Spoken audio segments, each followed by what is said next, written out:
Alright guys, we're moving on to part 3 of episode 4, and here we go.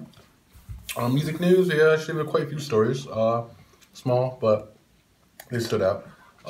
First off, Hailstorm did a Playboy Centerfold questionnaire, which is pretty interesting. Lizzie Storm did an interview on there, and this is from Blabbermouth, how Into the Wildfire was lighter than their other albums, and a lot of people are used to more like harder rock type of sound, but this new album doesn't really have that. They kind of took a step back and decided to go more lighter, and they're happy to do it. They're not really worried about people like losing interest in them because they're a big band, but like they're happy with the new album. So check it out and see what you think. But according to them, it's good, and we'll see what they do with the rest of the music. Corey Blue, I don't know if you know him. He's the guitarist for Trivium. And he's actually defending the fact that screaming doesn't define heaviness in a band. And he's saying this because people have actually been giving negative remarks about their new album, which actually had a more melodic approach than their previous stuff. And he's kind of upset about it. Like, he's like, because there's a lot more singing in it, and people are like, oh, they want heavy in Trivium. They want like in waves in their old stuff, but like, they want to do something else. They don't want to like keep doing the same thing. Bands always like to change it up. Yeah, they like to change it up. Sometimes it's not good. Sometimes when they change it up, they sound like, oh, why couldn't you just stay with the original sound? So, but with them, honestly, I've heard good reviews about it, and honestly, he's right. Screaming does not define heaviness. Hence, with old metal, you can be heavy with old metal. There's a lot of singing in old metal. There's hardly any screaming, and it's just as heavy. So people are saying that it isn't as heavy with melody. I'm sorry, I agree. It's wrong.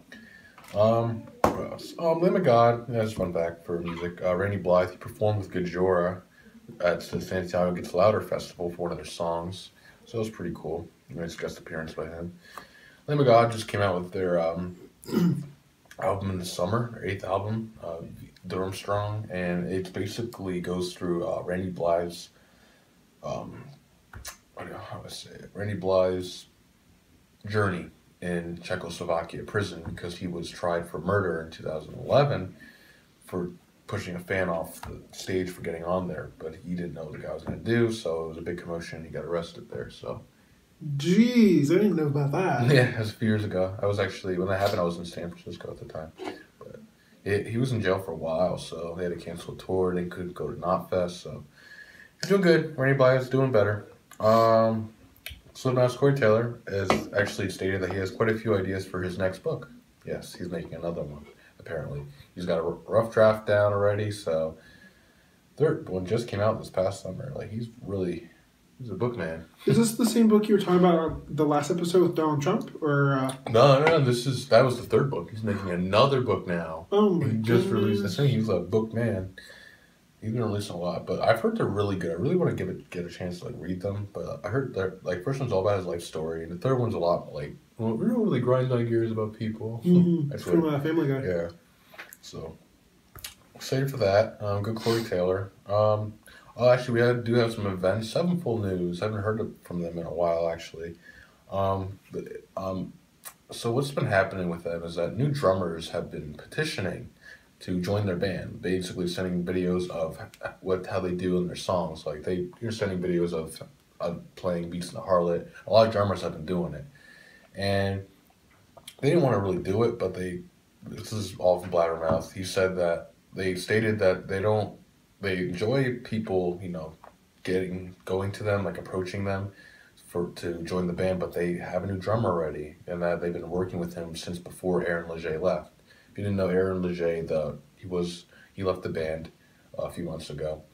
So this will be their 4th drummer that they're working with. So, and they basically said, "We thank you for the effort, but we've been working with a new drummer for over a year now." So I kind of I don't know, I want to know who it is, and they're being all secretive about it. I hate that. So we'll find out. Hopefully they tell us soon, though, because they're supposed to be making a new album next year. Who knows what's going on with them? Like I said, they've been really quiet as of lately, music news. So keep you updated as the weeks go on.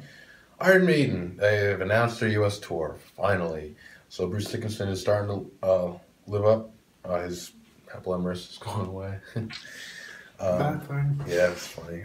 They're actually, their tour, the U.S. tour is going to be from February 24th to April 15th. Not a big tour, but but remember, they also tour in England. They have toured all over the country. So U.S., if you want to catch them, throughout those dates are the best dates. I'm actually going to the March 30th one in Madison Square Garden, so I'm hoping it's good. And it's to promote their new album, Book of Souls. So go Iron Maiden. Good to see you guys again. Megadeth has actually finally came up with a release date with their 15th album, Dystopia. It's supposed to be released on January 22nd. Yes, 15th album. Yeah, I didn't even know that. 15 albums. I thought They were on for a while. They're a good band.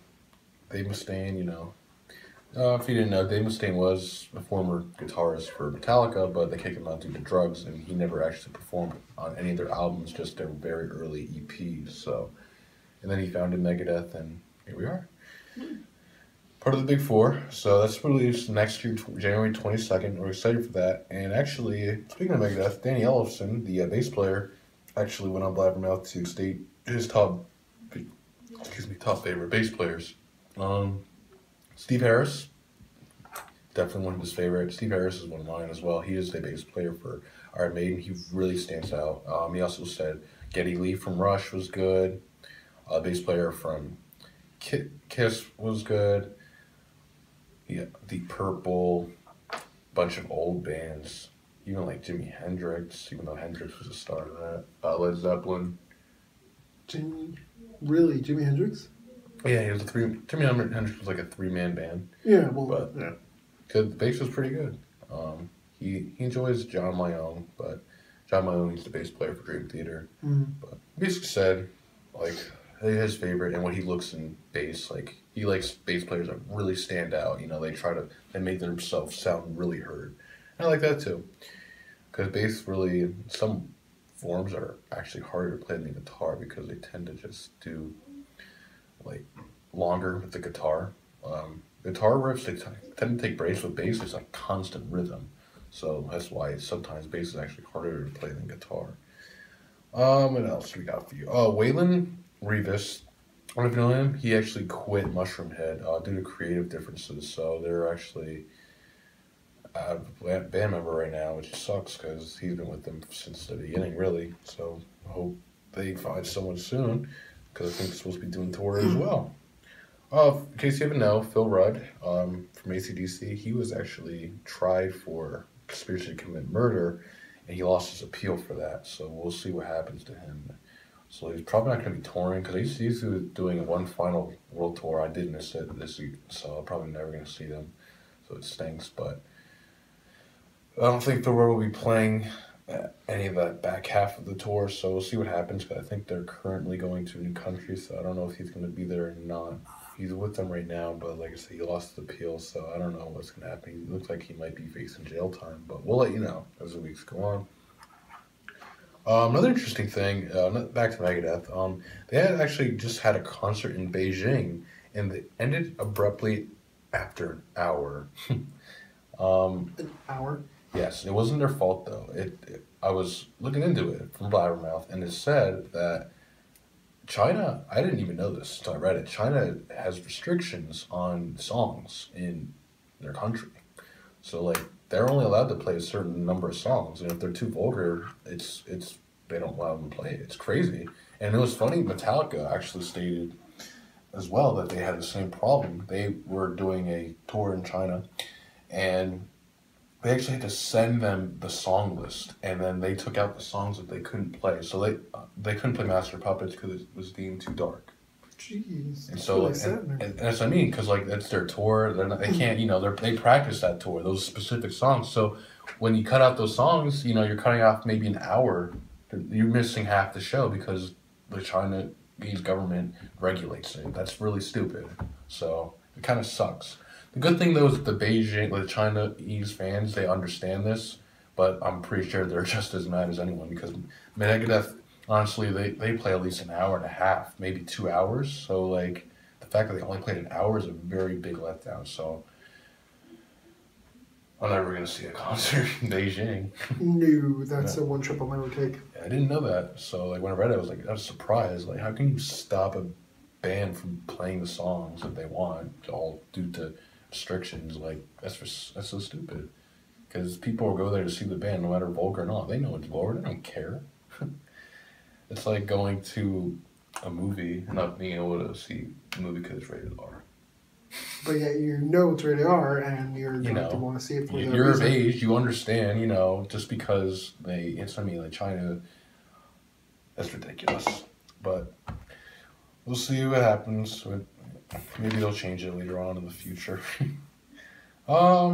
We have 2 more music stories for you tonight, and first off, former Guns N' Roses guitarist Gilby Clarke doesn't think the classic lineup will happen, which is very sad to say. He says that there hasn't been very much talk about it. Slash and Axl haven't really talked about it, so I'm very disappointed in that. So, because I really would like to see the original Guns N' Roses, as would Corey Taylor.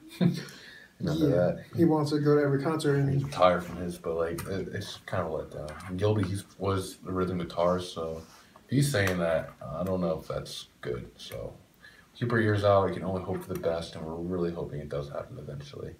And actually, final one's Avicii. I'll let Shane talk to you about that.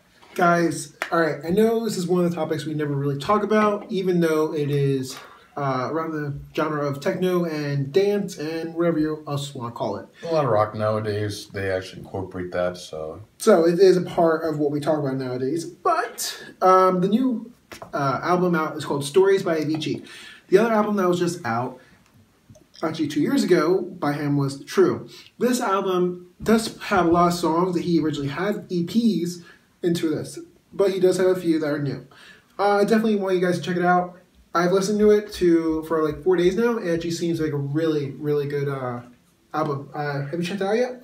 I checked out a few songs. Avicii's a very good artist. I like him. He has a lot of good beats and everything. He always has a change up in his music, and depending on the mood, he really does tend to brighten your mood if you have a sad day or not. He's one of those artists. He's really good with his technos and beats. I enjoy him. One of the few dubstep artists I like, but he's very good. But that's about it for this episode, and we will be coming back for episode 5. And like I said, we'll be doing parts from now on. So this is the end of part 3, and we want you to comment, like, subscribe on all our videos. Thank you again for watching. This is Jake. Shane. From GTRU. Have a great night. Guys, you've just now seen the last part of episode 4. Before we go, I wanted to let you know that our new Top 10s video is going to be coming out sometime this month. It's going to be doing with the top 10 favorite horror movies. Please, Jake, now finish us up here. Yeah, like I said, like he said, basically, comment, like, and subscribe on our videos. We enjoy feedback, even if it's negative. If you don't like our videos, let us know what we can do to change that. Like I said, we're just doing this to keep you guys informed in all the geek technology rockstar related news that we found that's really stood out to us. Like you said, yes, we'll be doing the top 10 horror movies probably around Halloween week. So that's about it. And I'm Jake. I'm Shane. And thank you for watching. We'll see you again next week. Have a good one.